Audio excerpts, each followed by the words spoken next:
Welcome to this week's edition of Ask an Advisor on the Clark Howard Show. I'm Krista DiBiase here with Mr. Wes Moss. Hi, Krista DiBiase. Hello, Wes.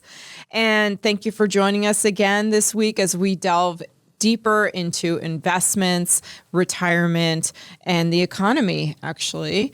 We can touch on it. We can talk about all of it. So today I have, in addition to the questions I have for you, Wes, which you can ask a question, we have a new forum that you can ask a question directly to Wes at wesmoss.com/ask.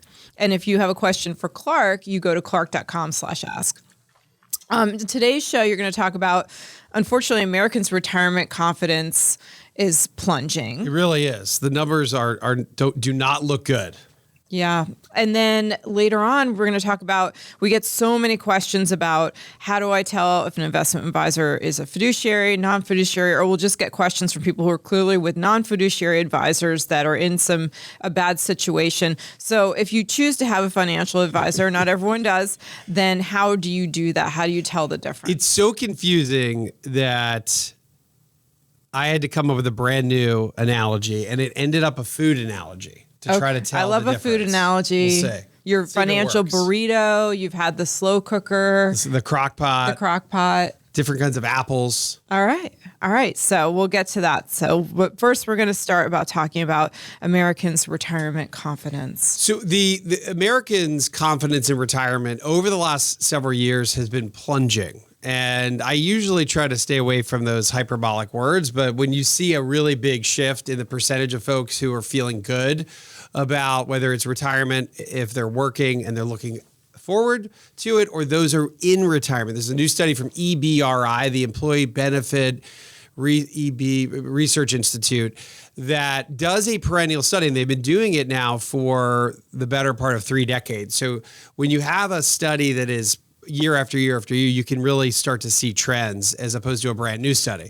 So that's why I like the EBRI and what they do in their research. Number two, some of the economic data that really is just government data from the Bureau of Labor Statistics is also showing signs of a lack of confidence. And there's a couple of reasons for it. So we're going to talk about EBRI's numbers, and then we're going to talk about the University of Michigan Consumer Sentiment, which again, you can find if you go to FRED, which is the Federal Reserve Economic Database out of St. Louis Fed, and you can look these numbers up, and they've changed a lot recently. Can I ask a quick question? Yeah. So when you say confidence in retirement, what does it exactly mean? Confidence that they'll be able to retire, confidence that the retirement will be comfortable? Okay, so here's the language they use in this study is either... and these are for workers. So let's start with these numbers. 61% of workers say they are very or somewhat confident they'll have enough money for a comfortable retirement. So both kind of, they'll have enough money to retire and for it to be comfortable. Okay. Right. So and again, these surveys or studies or research can be a lot of different ways of asking the question. But I think the reason I like this one is that it's been the same question over and over and over again. Data, lots of data. And so the level's important, but then the change is really important. And this is a big change. In 2021, which if you think about 2021 was a pretty scary year. Mm-hmm. It was COVID and the world was shut down. Now we had a giant stock market correction, but then we had a giant rebound too, in fairness. So it was a bad year and a good year all at the same time. And during that year, the confidence level, someone saying, I think I'll have enough money and I think I'll be comfortable in retirement, was 72%. Wow. So it went from 72% in 2021, then it went down to 67% last year, and now this year in 2026, it's all the way down to 61%. Now, I look at that on the flip side to some extent, and I say, you'll hear people say that it's really only the 1%ers or the top 5%ers in America that are going to be able to retire. Mm-hmm. This says something different than that. So even though levels are lower, that still means that 40% of people do feel confident, or they feel confident or somewhat or very confident about they will have enough money in retirement, but clearly the number is going in the wrong way. It's a little bit better for retirees. The number is 73%. 73% of those who are already in retirement feel confident or very confident that that their money will last and they'll have it enough money for the duration of their retirement. The second survey point, which is very telling because this goes back, I have this going all the way back to 1976, which is the University of Michigan Consumer Sentiment. And this is, again, a perennial study that happens every month that the University of Michigan process goes out and asks thousands, I don't know the exact number, but let's call it thousands of people about how they're feeling today, their confidence in the future. And it's a list of questions that say, well, do you feel comfortable making a purchase over this amount, as an example? Mm-hmm. And that has changed dramatically. And it's the lowest reading that it's ever gotten. Wow. Ever. If I look at the scale, their scale is from, let's call it 0 to 140. And it's not a percentage of people that feel good or bad. It's just that's the measuring stick, if you will.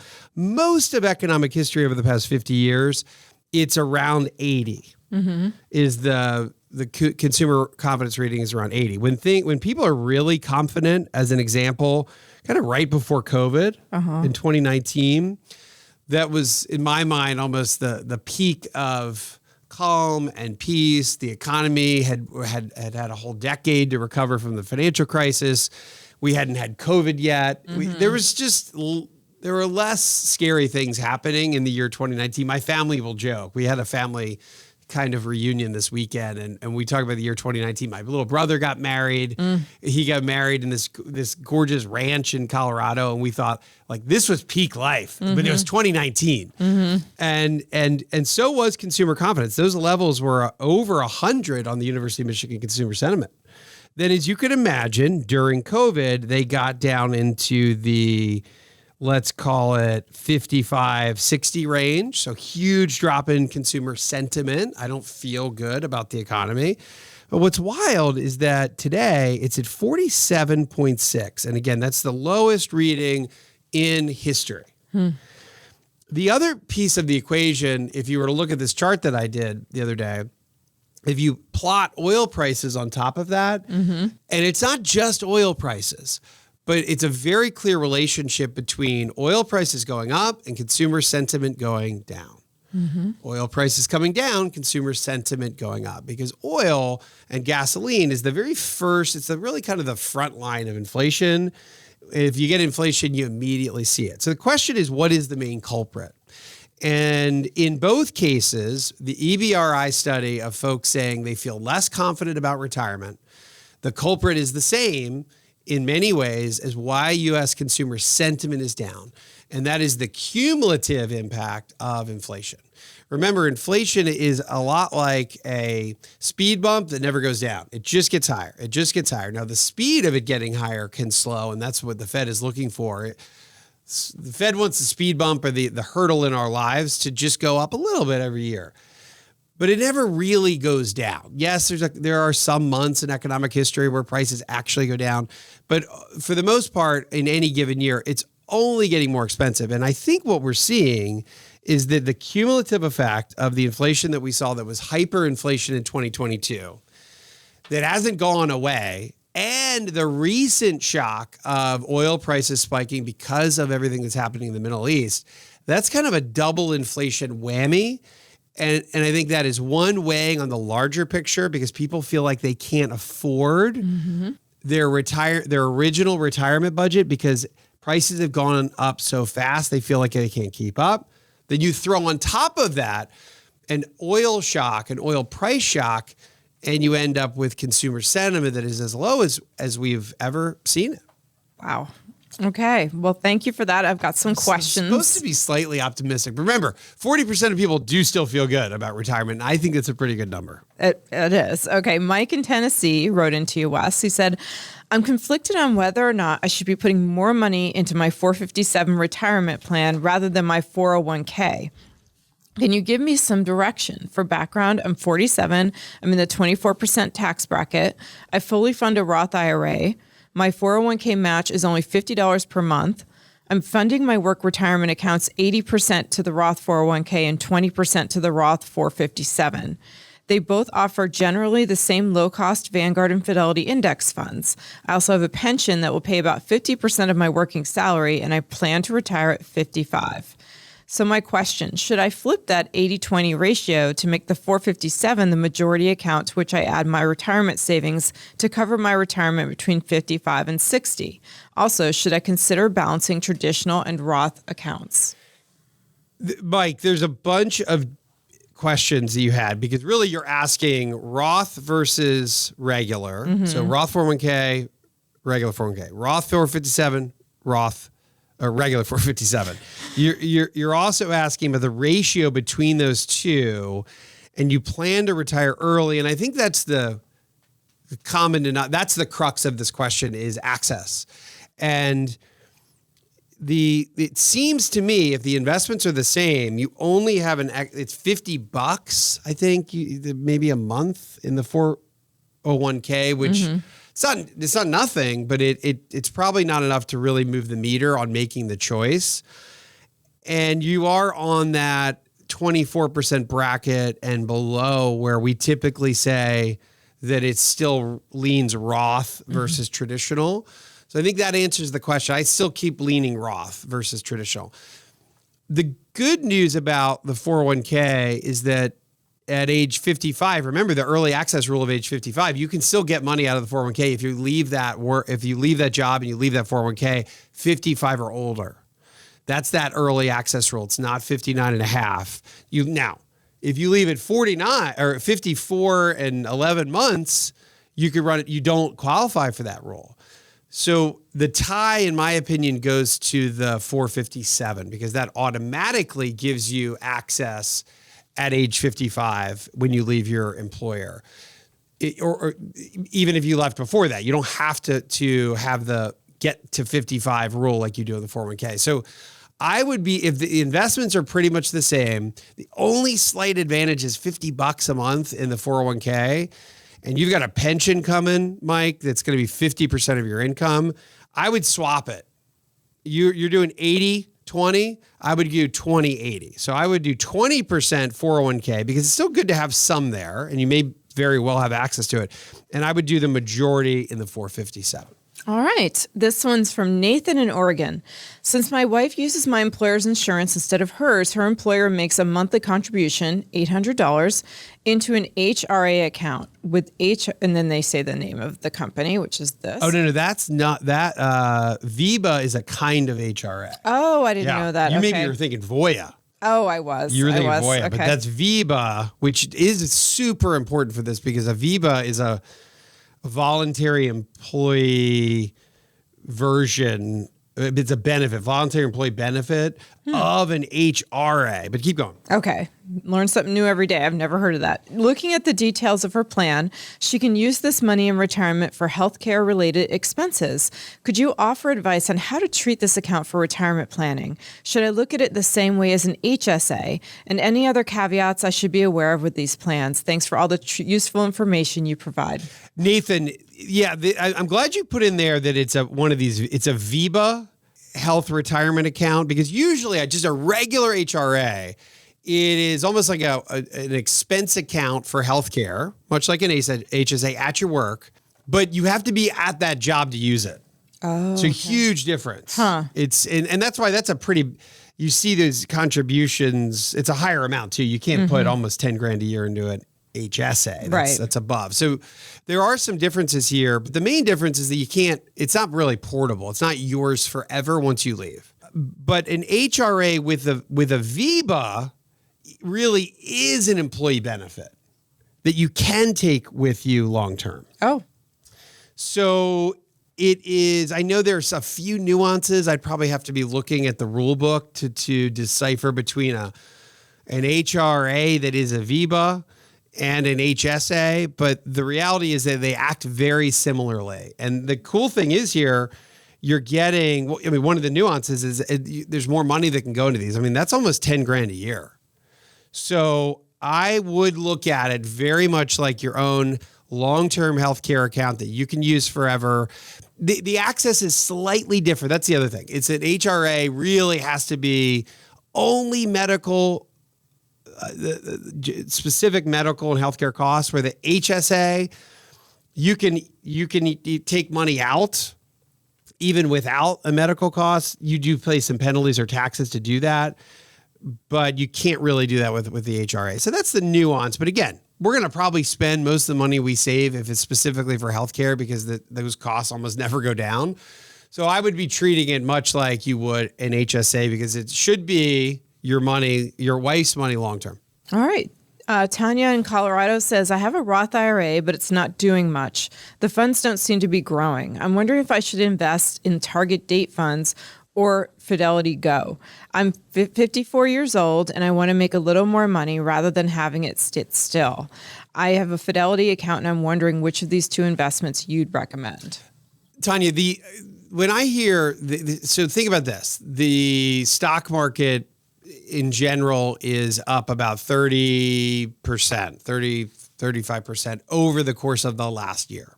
So when I hear somebody that says my account isn't doing much, there are two reasons for that. One, sometimes if you have a smaller account, and I don't know the size of this account, but if you have an account that's 10,000 and it's up 10% and it goes to 11,000, people will say, I don't think that account's doing much. But if it were $1 million account and now it's 1.1 million, they'd say, wow, it's doing a lot. I made 100,000. So sometimes our perception of how things are doing is skewed a little bit when it comes to how much money did I really make? $1,000 an entire year. It's not really doing that much. So I would first question that. Try to find the percentage. Now, if it's literally in the last year done 3%, then we also know something else is the problem. And that's just that you've been invested in an ultra conservative fund that's probably just bonds or money market. So then that would be the culprit of why you haven't made any money over this past year. And that would mean, yes, if you were going to look at a target date fund, any target date fund that's out a while, so it's the year 2026, so a 2040 fund, which would be 14 years from now, means there'll be a lot of equity exposure in that any particular target date fund. So I would be thinking, if you really want equity exposure, then you want to be going out at least 10 years on the target date options. And that's at any mutual fund company. FidelityGo, my understanding with that is that that's almost a algorithmic type of portfolio that you choose the risk level from, let's call it 1 to 10. And 10 is going to be probably 100% in stocks, and a 1 would probably be all bonds and cash. So again, it's not just that it's the program, it is what you choose within the program. And if you want equity exposure, that probably needs to be on the scale of a 6 or 7 or an 8 if you want equity exposure. All right. We're going to take a quick break, and when we come back, you're going to help people who want to know how to tell the difference between a regular investment advisor, fee only. We'll see. I'm going to give it a shot. It's a very hard thing to explain. We'll see if I can do it. Welcome back to Ask an Advisor. I'm Wes Moss here on the Clark Howard Show. Krista DiBiase here next to me. What is our next topic? Financial advisors. We get so many questions about this. And then there's been so much confusion. You know, Clark has always just said you want a fee-only fiduciary. But then we've had some questions recently from people they have a fee-only fiduciary who then takes off the fiduciary hat to sell insurance under a different, but it'll be the same. It'll be like a separate company under the same firm kind of thing. Right. And then one of our team members this week sent me an article that I had found and read in the Wall Street Journal that said that the fiduciary advisor rule just got more complicated and got murkier. And I read through it and I couldn't even understand it. Really? So I thought, how do people really understand something that is so nuanced in language? That's the problem here, is language is really hard to understand. What is the difference? And this is what we're going to try to explain. What's the difference between a financial advisor and a financial advisor who's a fiduciary? Here's the confusing answer, is that the financial advisor, typical quote financial advisor, has to follow what is called the rule of prudence, which sounds pretty good. I want to make sure that what I invest in or help you invest in is prudent for you. That sounds okay. Sounds good.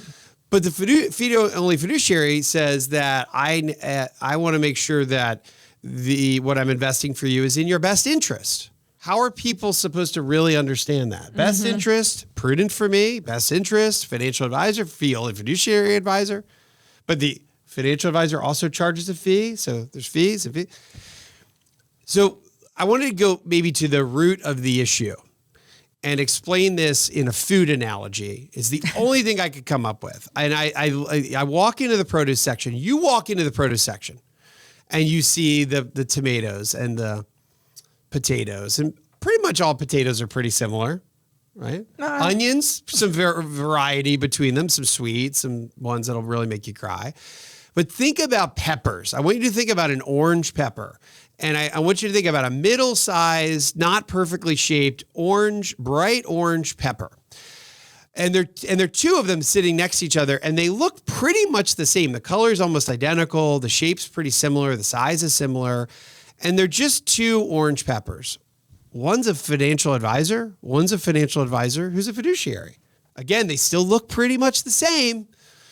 One of those peppers is a bell pepper. I mean, we know what that is. Super mild. You can eat those things raw in a salad. The other one is a habanero pepper. The other orange pepper is a habanero pepper. Imagine if you sliced that thing up and threw that in a salad and started eating chunks of habanero. Whoa, totally different, Krista. They look the same. They act the same. They slice the same. To the everyday public, they're pretty much the same until you get into what really makes those two peppers tick. One's meant for super mild. One is for super spice. And that's the difference. The fee-only fiduciary probably get some pushback on this is the bell pepper. And the financial advisor is the habanero pepper.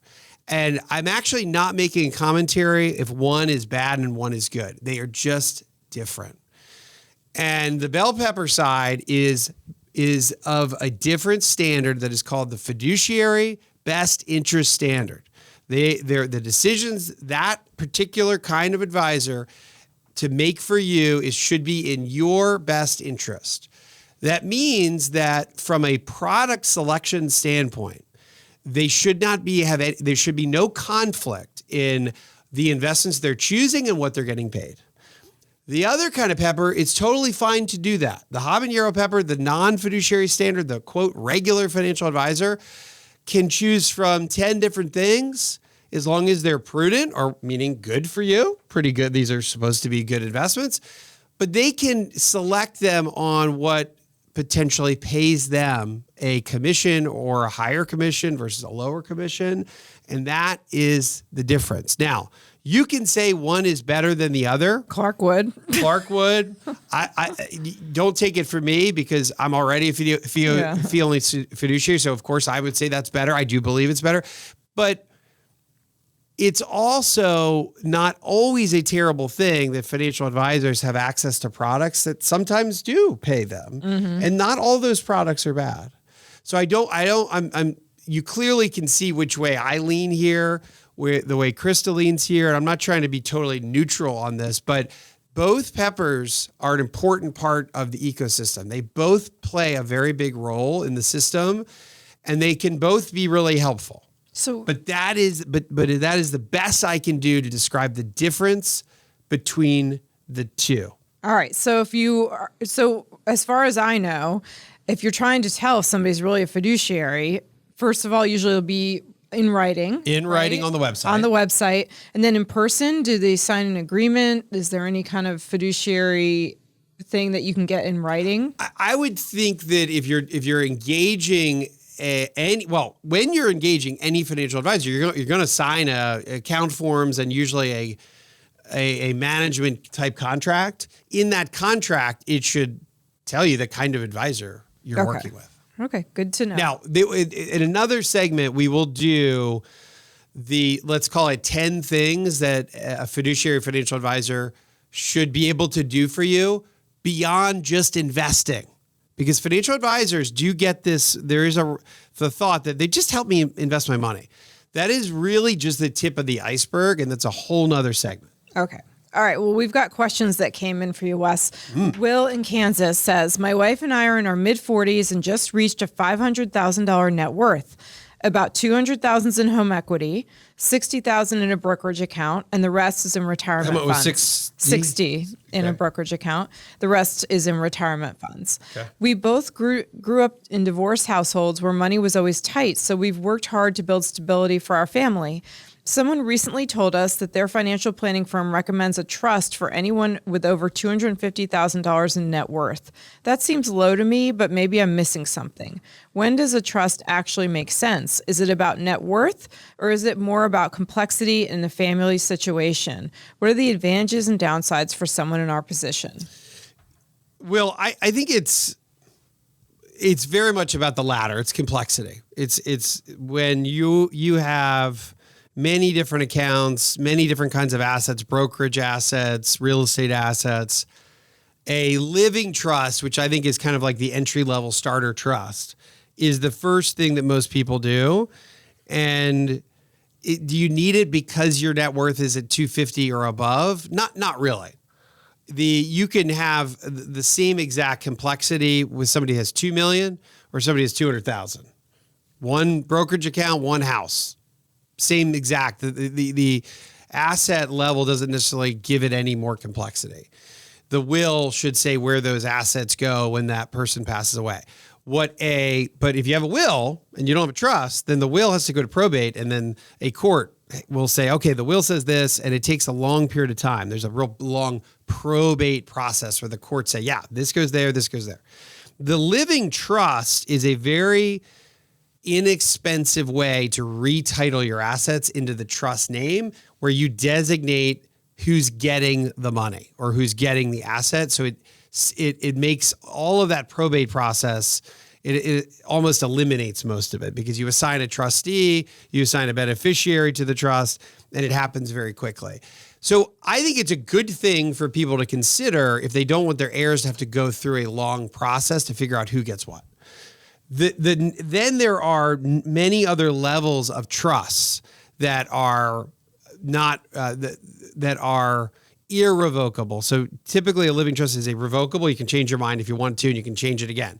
But irrevocable trusts, where you can't change your mind, are meant for very different reasons. They're estate tax planning, regular tax planning, and asset protection, so that you ultimately give up full control of your money so it's protected from your creditors.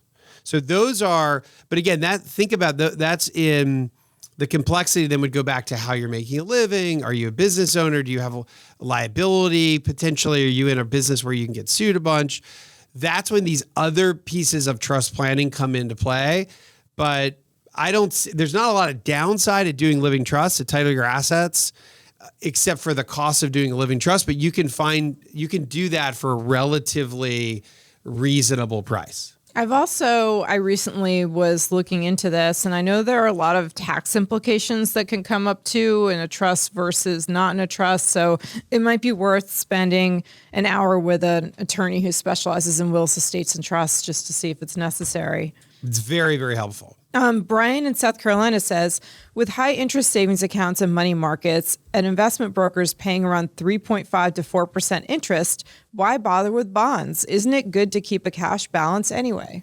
It is, Brian. So there's no problem to have cash, and especially with rates where they are today. Interest rates are fairly, I would say, at a moderate level. They're not really that high relative to history, and they're certainly nowhere nearly as low as they were several years ago, when they were literally at zero for years and years and years. So as long as you're getting 3.5%, Brian, it's working for you.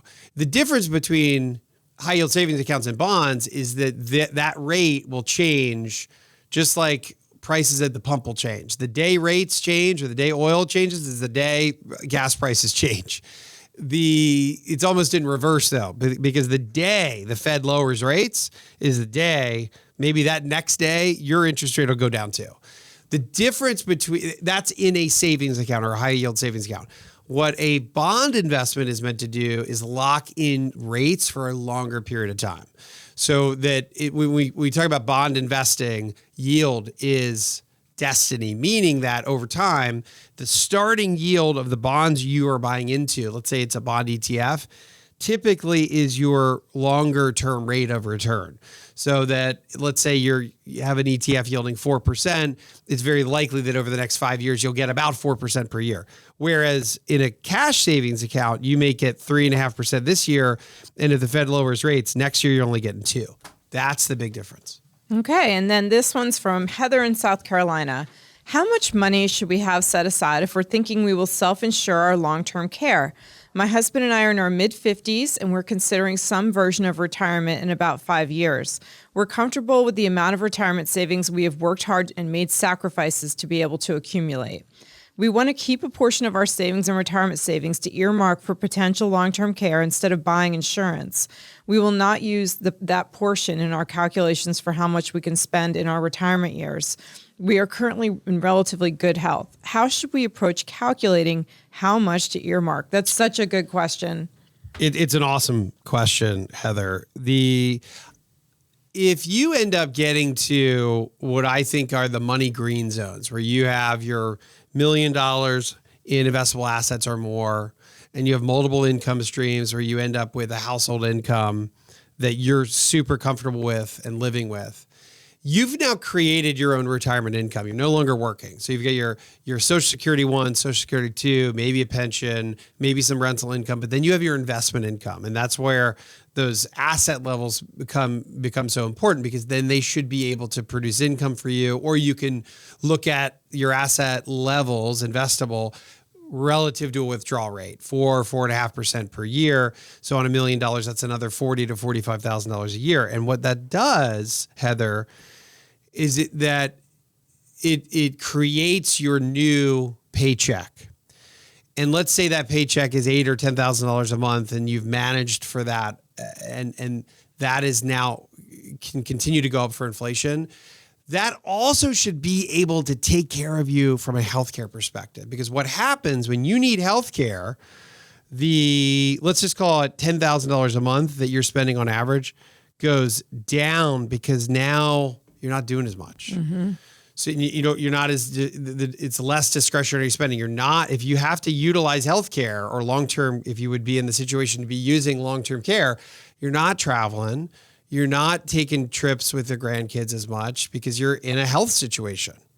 So your normal spending goes down, but your income should not go down. So then that income can now go towards healthcare. So as long as you're creating an income for your retirement, for the 30-year retirement that you are planning, if and when you need that healthcare money or for assisted living, it should double as that, meaning that it goes from discretionary spending to more essential spending and healthcare. And that's how I look at it, without having to buy long-term care insurance. Which is really hard to find nowadays. It's hard to find. It's too expensive for people who don't have a lot of assets. People with a huge amount of assets don't need it. And those folks that find themselves in, let's call it the upper middle, that can maybe afford it, it also feels unaffordable, and the benefits have come down. So in my opinion, you need to be, your income and retirement planning doubles as your long-term care planning as well. Yeah. And then HSAs, we've talked today about health retirement accounts. We've talked about HSAs before, all of that as well. That's a great point. I forgot to mention it, Krista. You're right. Think about the HSA accumulation you have at your work potentially. If you're only 55 and you have another 5 to 10 years before you stop working, it would be wonderful if you can sock as much money as possible into the HSA. All right. Well, that is going to do it for us today on Ask an Advisor. Thank you for tuning in again. If you have a question for Wes, you can ask that question at wesmoss.com/ask at our brand spanking new forum. And that's where at wesmoss.com you can find out more about Wes. Hope that you have a great rest of your day. Clark's back tomorrow with a brand new episode.